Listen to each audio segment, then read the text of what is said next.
Hey there, epic artists. Welcome back. This week we're going to be doing a 1-point perspective drawing. So if you had me for 4th grade, you'll remember doing this drawing at the beginning of the year, and it's a technical drawing where we did use a ruler.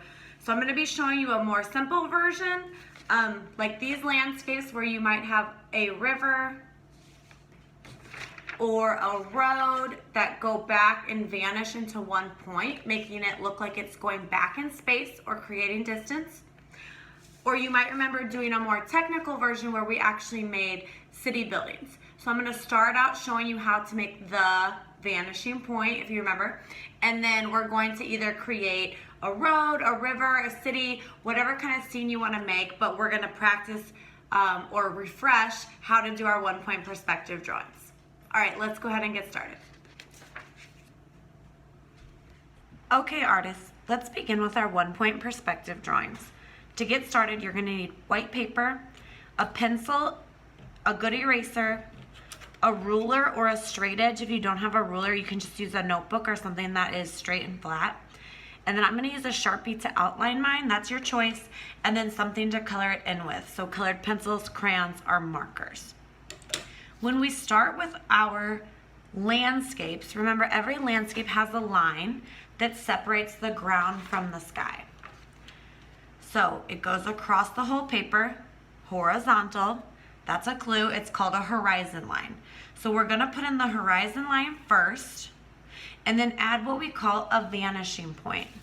The vanishing point, if you remember, is the point where all of our lines are going to point to make it look like they're going into space. So the sidewalk, the tops of the buildings, the road, everything vanishes at 1 point. And that's what creates the illusion of distance. So you can put your horizon line anywhere from the middle, more towards the top, depending on what kind of scene you're gonna make. So I'm gonna be drawing two. I'm gonna show you one option of a windy, short road or river, a more simple version. And then I'm going to show you a road going straight back, and I will show you how to make a building as well as you can keep it more simple if you'd rather do trees. Okay, so grab your ruler and we're going to go across and make a horizon line across our entire paper. So I'm going to do mine in Sharpie just so you can see it, but please use pencil first and draw light until it's right. If you're going to outline, make sure you do everything in pencil first. Okay, once you have a horizon line going across the entire paper, I'm going to create a vanishing point. Now I'm going to draw this in pencil because I'll erase it later, but that way I know all of my lines are going to go to this point. I'm going to make a windy road, so I'm going to start making an arrow that points to that vanishing point. Now I want it to come out and get bigger as it comes out. You might remember that when we were learning about perspective and space, things always look bigger the closer they are to you and smaller the further away. So I'm going to go ahead and make a curvy line, and it's going to come all the way down to almost the entire bottom left corner of my paper. Now I'm basically going to add another side to this road or river, whatever you want to make it. And we want to keep it kind of thin at first, and then we do want it to get bigger, showing that atmospheric perspective. Okay, so for this one, I'm going to make it a road. You can make it a river if you want to draw water instead. And just like we talked about before, I'm going to have little tiny lines. And I'm going to have them start to get bigger and bigger as they come down. I might even start to make them look like they're painted. So wider all the way back, and then kind of make it easily blend into the little ones. Okay, perfect. Now let's go ahead and work on what we call the background. So the background's going to be everything happening above the horizon line. So in this picture I added some mountains to the background. You can put whatever you want back there. If you want to do like a sand line, like it goes to the beach. Maybe you have some trees, like you're going into the forest. So I'm going to go ahead and draw some mountains. I'm going to start with creating your regular triangle shapes. The trick to making mountains look nice is that you want to vary them in size. So don't make them all exactly the same. We're going to do some short, some tall, some flat, and then get big again. And then you can have them just run off the page. If you really want to create some distance, you might even do another layer of mountains happening behind these to make it look like it goes back really far. Okay, now that I have these, you can add some details if you want to add like some rocky texture, if you want to put some snow caps on, the really big faraway ones. So I'm just kind of adding some curvy lines. And then I'm going to go ahead and add something into the sky. So I'm going to create some clouds. I added a rainbow into this one. It's really whatever you want to do with your creativity. If you want to make a hot air balloon, an airplane, whatever you're feeling right now. So for clouds, I'm going to add kind of like a fluffy top and then make them a little bit flat on the bottom. Makes for a nice cloud. Add some little ones. And now I'm going to start working my way down. So on the horizon line, I'm going to make it look like there's some trees or some brush very far away. So I'm going to add like some small dots, maybe like some scribbly triangles to represent trees. I'm going to have that go all along the horizon line.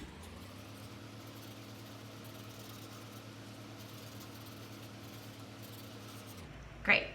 Okay, we're gonna start working our way into the middle ground, or the middle, which is gonna be not the very front where things are big, but right in between the background and the foreground, or the front.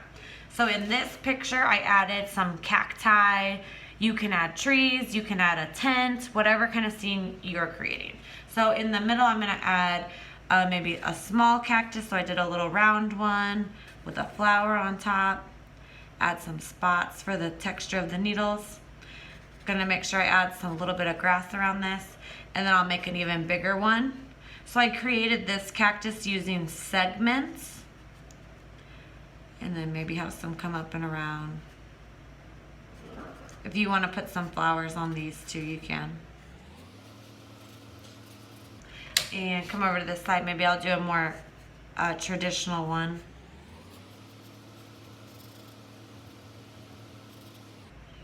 Okay, and then I'm gonna have to add some grass and things going back. So remember, it's gonna be small as it goes back. Have the patches of grass look bigger as they come forward. And then I'm gonna go down to the very bottom and add something to the foreground. So the foreground is the very front, and if we were standing here looking at this, this would look very big to us.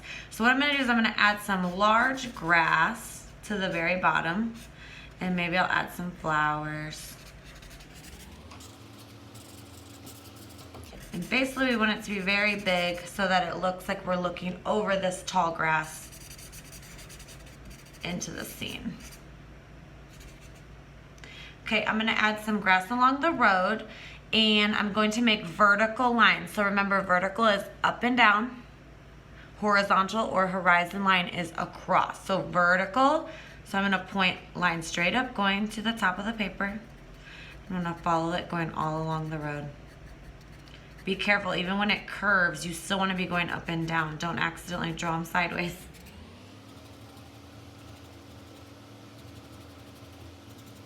Okay, as we get closer to our viewpoint, I'm going to start getting the grass taller and taller to show that it's closer to us.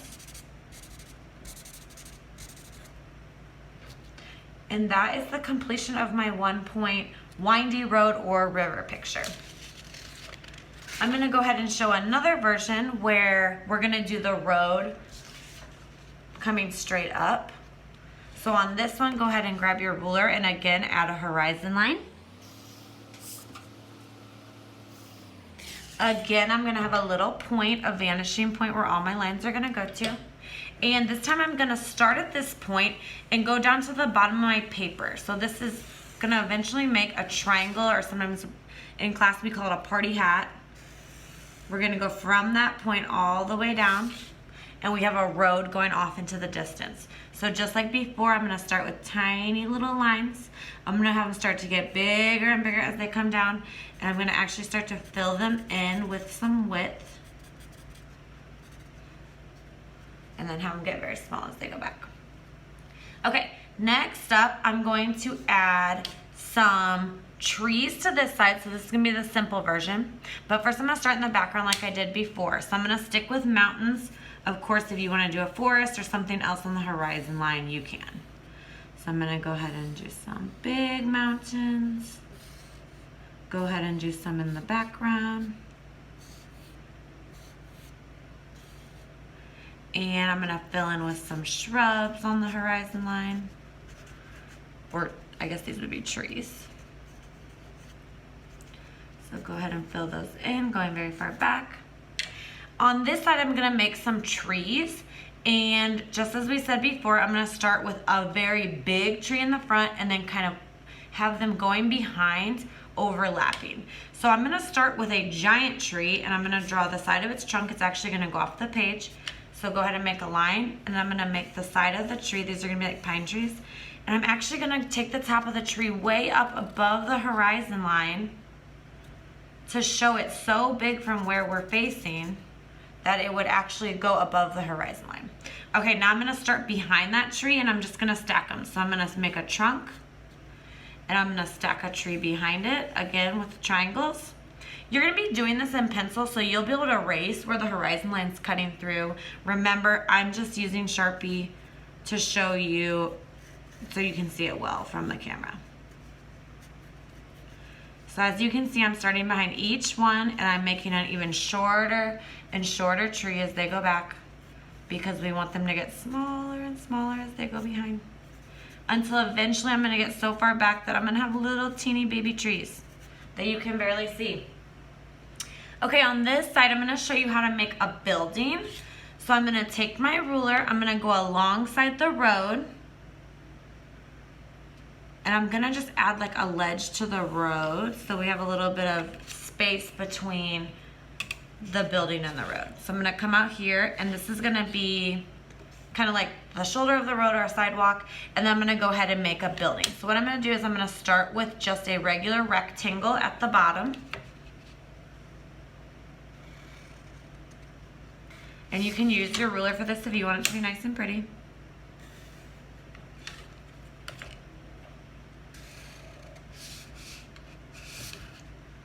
Make a match. Okay, once you have your square, you guys might remember in school, we are gonna draw every corner going to this vanishing point. So we don't have to do this bottom corner because you can see it would cut through our building, so we're gonna skip that one, but we're going to connect it to the other three corners that are facing the vanishing point. So I'm gonna go to the top right corner, and I'm gonna have one end on the corner and one end on my vanishing point, and I'm gonna draw a line going back, but I'm not gonna go all the way, just a short line and stop.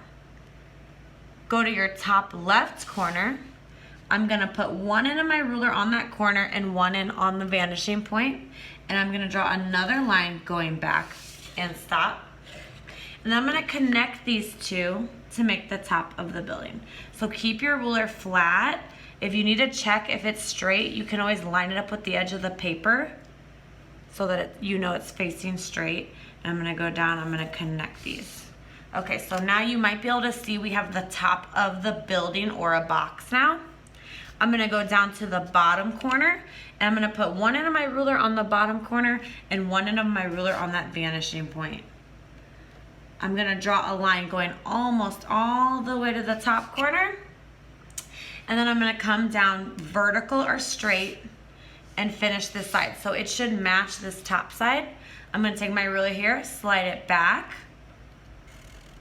and draw a straight down line. So now you can see you have a 3D building. I'm gonna go ahead and draw a sidewalk, and you can see I kind of went too far with my line there, so I'm gonna go ahead and make that into a sidewalk. We don't have to throw our paper away, we can just change it into something else. And I'll go ahead and turn it over here. Okay, so now I'm gonna have a bit of a sidewalk facing. So for my sidewalk, I can go ahead and go down and make straight lines. So holding it horizontally, I can go down and make a sidewalk. Just like before, our sidewalk's gonna get bigger and bigger as it comes closer to us.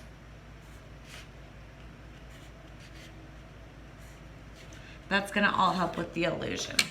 And then once you get down here, the front sidewalk is actually gonna point to that vanishing point. So I'm gonna take one end of my ruler to the vanishing point and one to the bottom. And I'm gonna point those in that direction. Okay. If you don't wanna add the sidewalk, don't worry about it.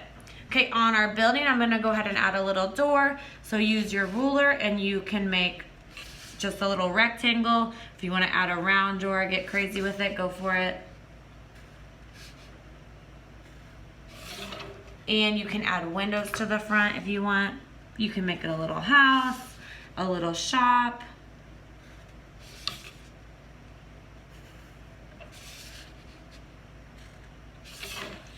And if you don't want to make a building, it's fine to just go ahead and make this a nature scene. So I'm going to go ahead and add, you know, some little rocks maybe coming off the road. On the tree side, maybe I'll add like a little pond and add some rocks around the water. But go ahead and add any kind of details you want.